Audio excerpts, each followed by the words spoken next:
Although I'm really glad that people have been posting the GoFundMe's and trying to help people evacuate from Gaza by donating money, but I just cannot understand why is there no outcry or protest against the Egyptian authorities who are taking these ungodly sums of money from people who are trying to evacuate to save their lives, from literally kids who have their whole bodies burnt and broken and they are trying to get to some safety and to get treatment for their horrible injuries. And I do understand there's always been a border fee for people to move into Egypt. But since the genocide has started, the border fee has increased multifold. And these are the people who have lost their everything.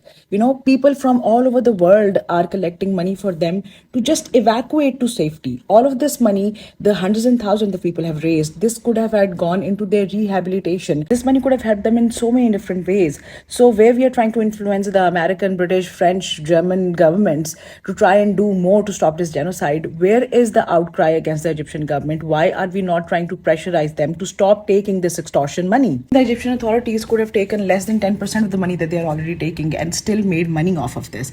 But at this time, they are capitalizing on Palestinian misery, which is just so disgusting. And I think more should be done to hold them accountable. The way we are blocking the celebrities and doing everything else that we can to pressurize all of these governments, at this point, I would really want to see people try and influence the Egyptian government and also to hold those authorities accountable who have made millions out of Palestinian misery.